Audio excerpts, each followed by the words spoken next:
जीते रहो।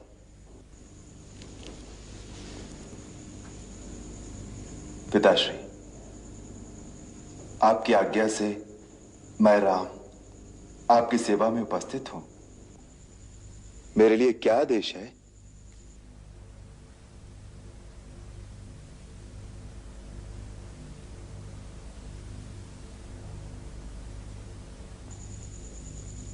आप कुछ स्वस्थ नहीं दिखते। पिताजी को क्या कष्ट है मां?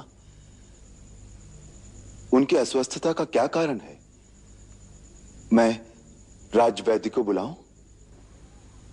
इनके रोग की दवा राजवैद्य के पास नहीं, तुम्हारे पास है राम। मेरे पास? परंतु रोग क्या है? तुम्हारा मोह, तुम्हारा स्नेह, जिसके कारण आज ये सूर्यवंश की कीर्ति को कलंक लगाने के लिए तैयार है। माता, मुझे क्षमा करें। पिताश्री के लिए आपके श्रीमुख से वचन उचित नहीं। मेरे पिता जैसा धीर और वीर पुरुष आज इस धरती पर दूसरा कोई नहीं है। वो गुणों के भंडार और सत्यवादी हैं, जिनकी कीर्ति आज तीनों लोकों में फैली हुई है। वो अपने इस सेवक के मोह में ऐसा कोई कार्य नहीं कर सकते जिससे सूर्यवंश की कीर्ति को धक्का लगे। वही तो कर रहे हैं तुम्हारे धीर और वीर पिताश्री। मुझे विश्वास नहीं। पिताश्री, आप जैसे नरसिंह को इस प्रकार की व्याकुलता शोभा नहीं देती। आप निसंकोच मुझसे अपने हृदय की बात कहिए। यदि पुत्रवत नहीं तो मित्रवत ही कहिए। आप ही ने तो कहा था, राम तुम मेरे मित्र हो, मैं अपने प्राण देकर भी आपका दुख दूर करूंगा।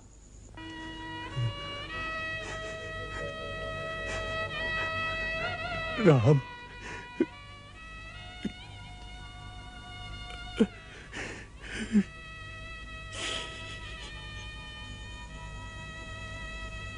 माता, आप ही मुझे महाराज के दुख का असली कारण बताइए, और यह भी बताइए कि उसका निवारण क्या हो सकता है।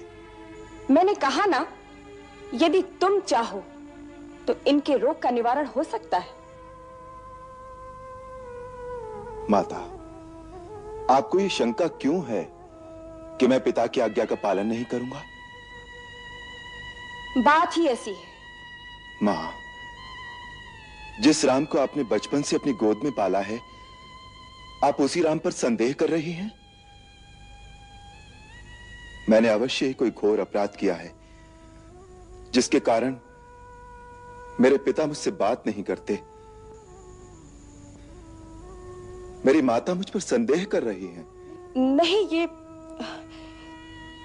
ये तो मैं जानती हूं कि तू सत्य वचन से हटने वाला नहीं, परंतु क्या मां? आप केवल संकेत कर दें तो मैं आपके चरणों के लिए अपनी चमड़ी के जूते बनवाता हूं। पिता की भांति आपका भी उतना ही अधिकार है मुझ पर, इसलिए यदि वो नहीं कहते तो उनकी ओर से आप ही कहिए। मैं क्या करूं जिससे आपको संतोष हो? तुम कहते हो तो मैं बता देती हूं।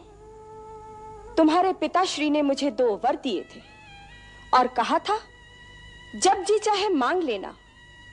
आज मैंने अपने वो दोनों वर मांग लिए। अब यदि वो मेरे वर मानते हैं तो पुत्र का मोह रास्ते में आता है, यदि नहीं मानते तो धर्म और सत्य पर कलंक लगता है। ये बेचारे इसी धर्म संकट में पड़ गए हैं। तुम्हारे संकोचवश तुमसे कह नहीं पा रहे। वो दोनों वर क्या है माता? पहला ये है कि तुम्हारी जगह भरत का राज्याभिषेक हो, और दूसरा ये कि तुम मुनि वेश धारण करके 14 वर्ष तक वन में रहो।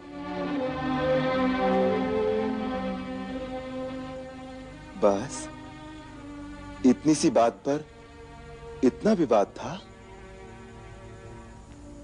यह तो बड़ी प्रसन्नता की बात है मां, कि मुझे माता और पिता दोनों के वचनों को पालन करने का ऐसा अवसर मिला जो किसी पुत्र को बड़े भाग्य से मिलता है। भरत को राज्य देने के लिए तो मुझे किसी की आज्ञा की आवश्यकता नहीं। उस जैसे भाई को तो मैं राज्य स्वयं प्रसन्नता से दे दूंगा। रहा वनगमन, तो लगता है मेरे कोई पुण्य जाग उठे, जो आपकी आज्ञा से मुझे वहां जाने का अवसर मिल रहा है, जहां ऐसे ऐसे महान ऋषियों और मुनियों के दर्शन कर सकूंगा जिनका तेज तीनों लोगों को प्रकाशित कर सकता है। मां, मेरा तो चारों ओर से कल्याण हो गया। पिता की आज्ञा का पालन, मां की इच्छा का अनुकरण, छोटे भाई का राज्याभिषेक और मुनि दर्शन से मेरा कल्याण।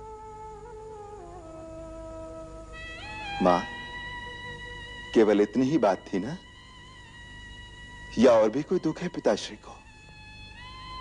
नहीं पुत्र, तुम्हारी शपथ, भरत की सौगंध, महाराज को और कोई दुख नहीं है। अब तुम ही इन्हें समझाओ ना कि ये अपने वचन का पालन करें, तुम्हें वन जाने की आज्ञा दें, संसार में निंदा और अपयश से बचे।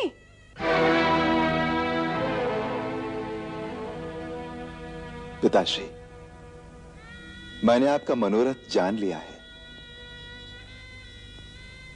अब आपको अपने श्रीमुख से आज्ञा देने की भी आवश्यकता नहीं, क्योंकि पुत्र वही बड़भागी होता है जो पिता का मनोरथ जान लेने से ही उस पर आचरण कर सके। परंतु मुझे दुख इस बात का है कि केवल इतनी सी बात के लिए आपने अपने मन को इतनी भारी पीड़ा पहुंचाई। इसका अर्थ है कि आपको मुझ पर पूर्ण विश्वास नहीं, या आपको मेरे सेवक धर्म पर शंका है। पिताश्री, मुझे आशीर्वाद दीजिए कि मैं अपने आचरण से फिर आपका पूर्ण विश्वास पा सकूं।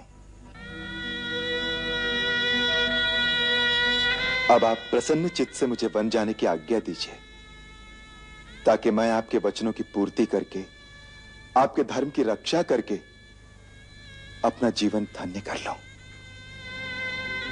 मैं माता कौशल्या और माता सुमित्रा से आज्ञा लेकर वन जाने से पहले आपकी चरण वंदना के लिए अभी आता हूं। अच्छा मां, मुझे अनुमति दीजिए।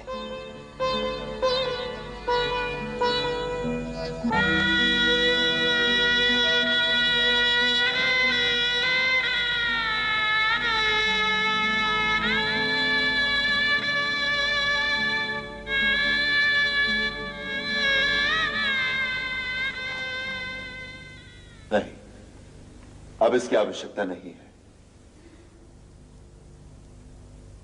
नारायण हे नारायण, भव भय हरणं नारायण, लक्ष्मीकान्तं कमलनयनं मंगलकरणं नारायण। नारायण हे नारायण, भव भय हरणं नारायण।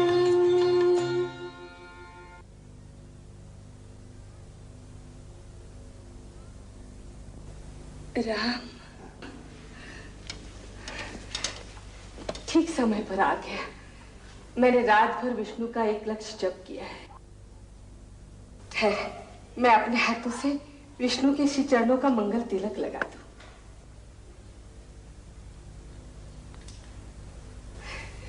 बैठ, आसन ग्रहण कर, मैं भगवान का प्रसाद लाती हूँ।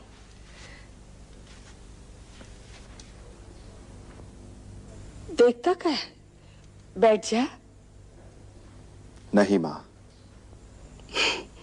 बहुत जल्दी है क्या? अब इस आसन पर बैठना मेरे लिए वर्जित हो गया है। राज सिंहासन पर बैठने जा रहा है, इसलिए माँ का दिया हुआ आसन वर्जित हो गया? मां, शायद तुम्हें विदित नहीं, अब मेरे लिए कुशा के आसन पर बैठने का समय आ गया है। राज करने जा रहा है या तपस्या? तपस्या। महाराज मुझे तपस्वी वेश में वन में भेज रहे हैं।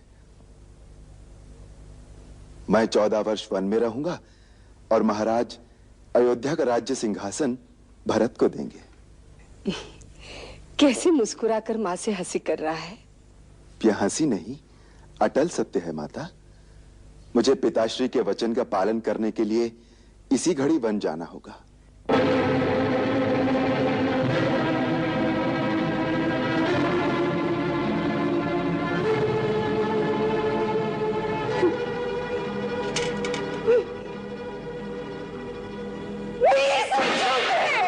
माँ, ये झूठ है, ये झूठ है, ये झूठ।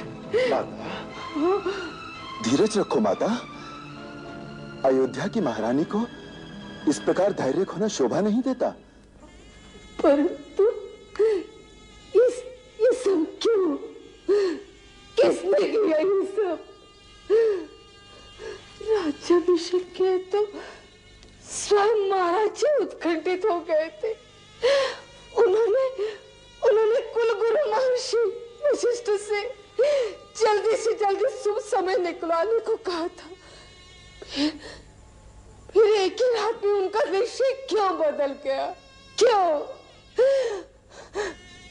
मुझसे अधिक कैकेयी की ममता है तुझ पर। फिर उसने महाराज को क्यों नहीं रोका? क्यों? यह स्वयं महारानी कैकेयी का ही तो आदेश है। कैकेयी का? हाँ माता, पिताश्री ने देवासुर संग्राम में माता कैकेयी को 2 वर दिए थे। अब उन्होंने वो दोनों वर मांग लिए, भरत का राज्याभिषेक और मुझे 14 वर्ष का वनवास। मुझे आज इसी क्षण जाना होगा, इसीलिए मैं आपसे विदा मांगने आया हूं माता। 14 वर्ष के लिए वन जाएगा और उसके लिए ये अकस्मात विदा मांगने आ गया? इतनी अकस्मात तो बिजली भी नहीं गिरती मेरे लाल। और मुझे तो तेरी बात पर विश्वास ही नहीं हो रहा है। ऐसे सहज भाव से कह गया वनवास।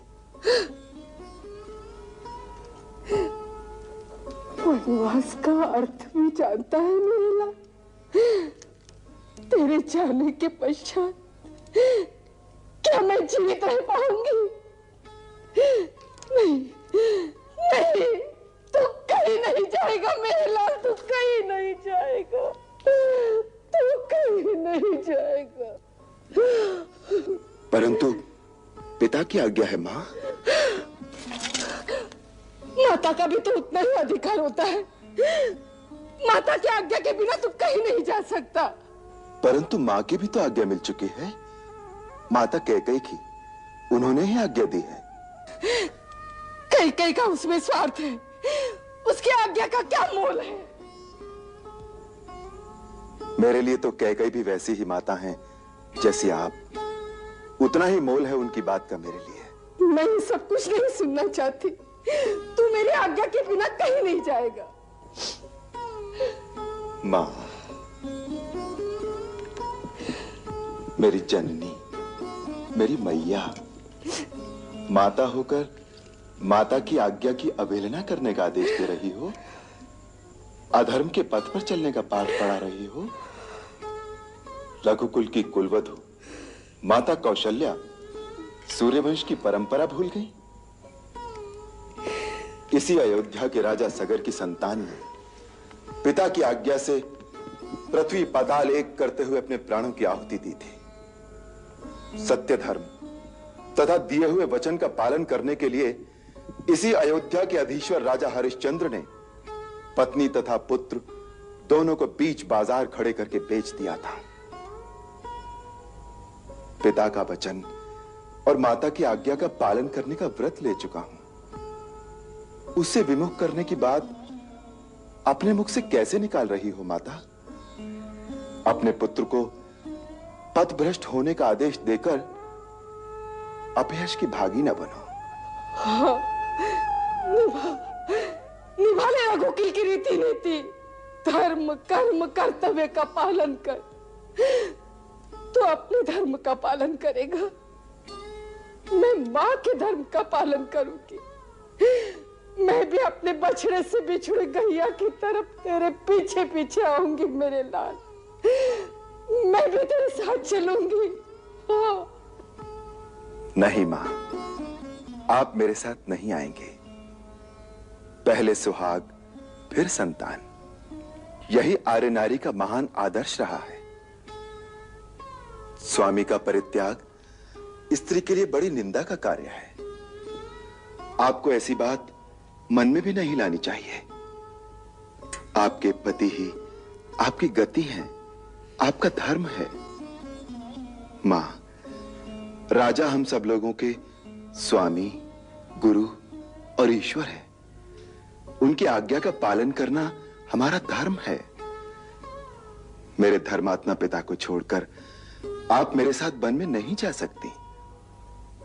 मैं वनवास पूरा करके फिर आपके चरणों में लौट आऊंगा। मां, 14 वर्ष तो पलक झपकते ही बीत जाएंगे। 14 वर्ष? तेरे बिना 14 वर्ष? ठीक है, जाओ, पिता का वचन पूरा करो, माता की आज्ञा का पालन करो। सबका धर्म, सबके वचन, सबके कर्तव्य पूरे हो जाएंगे। परंतु इसके बीच बीच जाएगी अकेली कौशल्या। 14 वर्ष तक तेरी बाट देखते देखते ये आंखें पतरा न गई। तेरी प्रतीक्षा के बीच ये प्राण रह जाएंगे तो 14 वर्ष के बाद तुझे देख लूंगी। हाँ, तू तो वन गमन का व्रत लेकर मां से विदा मांगने आया है। ये नहीं जानता, विदा के साथ साथ तूने मां के प्राण मांग लिए। मां के प्राण मांग लिए राम।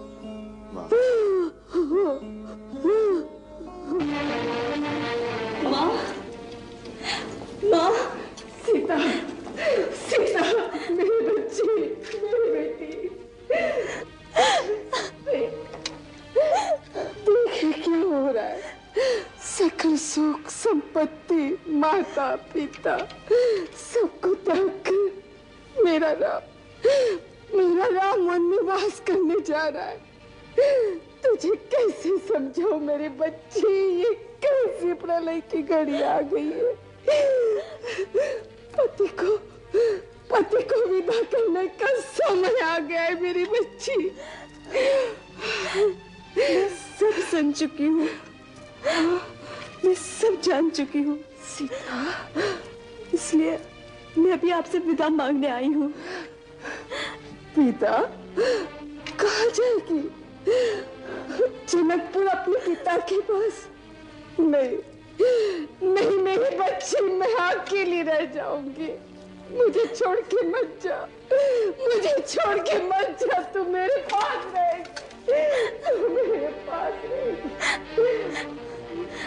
मैंने जनकपुर जाने के लिए नहीं कहा माता जी। जब मैं डोली में बैठकर विदा हो रही थी तब माँ ने कहा था, अब जनकपुर से तेरा कोई नाता नहीं रहा। मैं तो अपने स्वामी के साथ वन जाने के लिए आपसे विदा मांग रही हूँ। वन? तू वन जाएगी? हाँ, जाएंगे जाएंगे। सीते, ये तुम क्या कह रही हो? वन में साथ जाने का अर्थ जानती हो?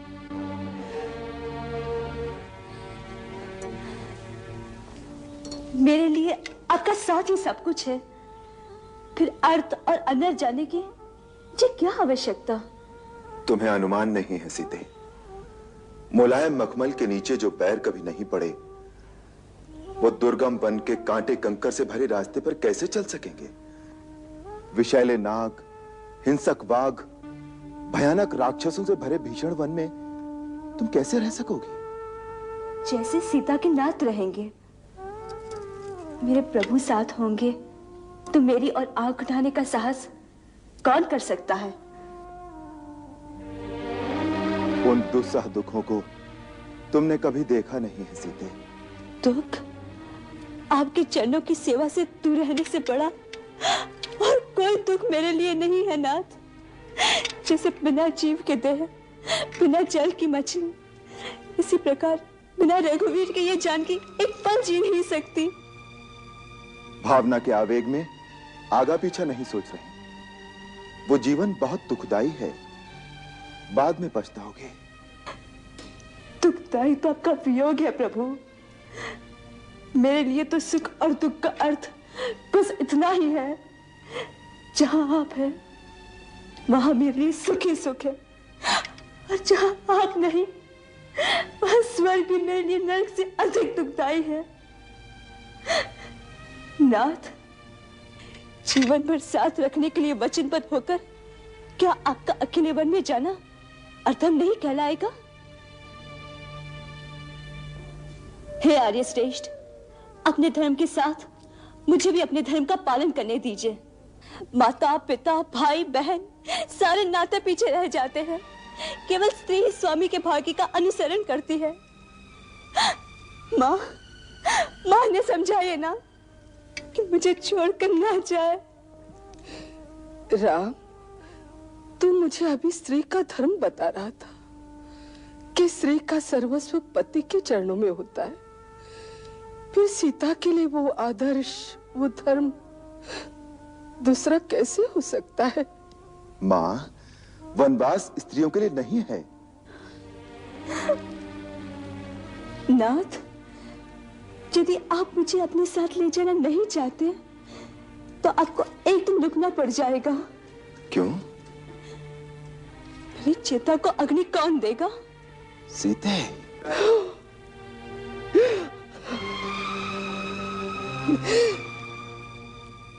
ये ठीक कह रही है राम।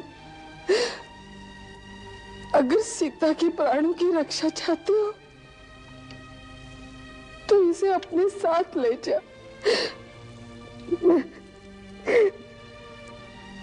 मैं अकेले रह जाऊंगी।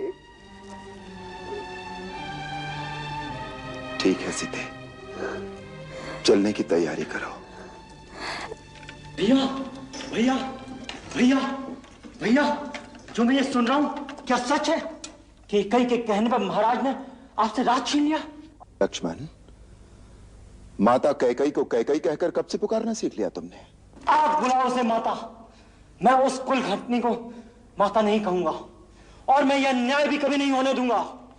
भैया, मेरा यह धनुष केवल शोभा की वस्तु नहीं है। मैं इस धनुष से महाराज की चतुर्गणी सेना का अकेला सामना कर सकता हूं। लक्ष्मण, महाराज ने क्या समझा? राम बड़ा विनयशील है, वो चुपचाप सब कुछ सहन कर लेगा।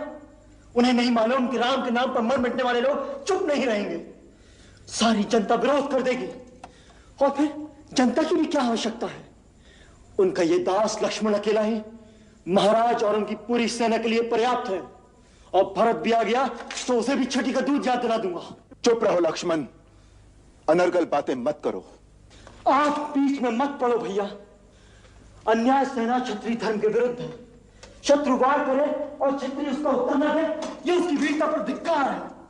जो राज सिंहासन प्रजा में घोषणा करके आपको दिया जा चुका है, उस राज सिंहासन पर बैठने का अधिकारी कोई नहीं हो सकता, सो महाराज भी नहीं। भैया, आपका ये लक्ष्मण यदि मर नहीं गया तो उस सिंहासन पर महारानी सीता के साथ आप विराजमान होंगे। महाराज दशरथ और उनके चहेते भरत दोनों आपके दरबार में करबद्ध खड़े होंगे। वाह वाह, कितना सुंदर चित्र है। पिता हाथ बांधे सामने खड़ा है और पुत्र अपनी पत्नी के साथ आसन पर बैठा उन्हें आज्ञा दे रहा है। आकाश से उतरकर देवता भी आएंगे इस दृश्य को देखने के लिए कि अयोध्या में मानव सभ्यता ने कितनी उन्नति कर ली है। परंतु जब पिता ही अपने आचरण से गिर जाए, अपने धर्मात्मा पुत्र को एक स्त्री के सामने। बस करो लक्ष्मण, बस। यदि तुम्हारे इतने ही नीच विचार हैं तो मुझे भैया कहना छोड़ दो और आज के बाद मुझे अपना मुंह न दिखाना। भैया, यह आप क्या कह रहे हैं? मैं आपके बिना कैसे जीवित रहूंगा? भैया, आप मेरे भगवान हैं। आपके साथ कोई अन्याय करे, आपके साथ कोई अत्याचार करने की बात करे, मैं कैसे चुप रहूं? ये तुमसे किसने कह दिया कि मुझ पर कोई अन्याय हो रहा है या मुझ पर कोई अत्याचार हो रहा है? ये बातें जो तुमने कही, अत्याचार तो ये है जो तुम अपने बड़े भाई पर कर रहे हो और अपने पिता पर कर रहे हो। पिता पर? हां, पिताश्री पर। उनकी पीड़ा को समझते हो? जानते हो कि उनकी समस्या क्या है? जानते हो कि उन जैसा धीर वीर पुरुष इस समय किस धर्म संकट में है? जो स्त्री मोह में फंसेगा उसकी यही दशा होगी। उनका संकट स्त्री मोह नहीं है, उनका संकट है धर्म।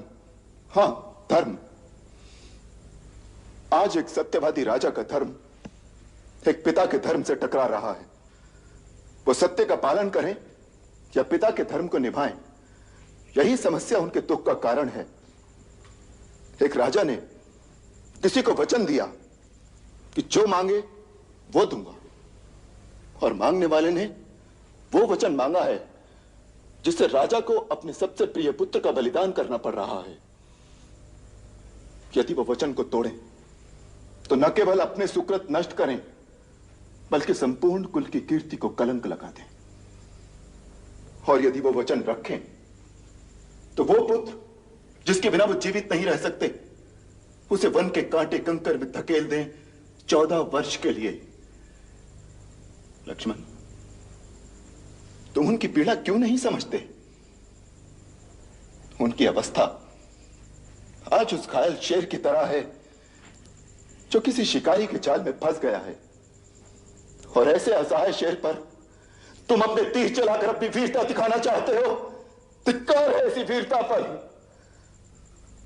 ऐसे धर्मात्मा पिता के बारे में ऐसा सोचकर भी तुमने पाप किया है जिसका प्रायश्चित हम सबको करना चाहिए, हम सबको करना चाहिए। उन्हें यदि अपने धर्म की चिंता ना होती तो आज वो इतने दुखी ना होते।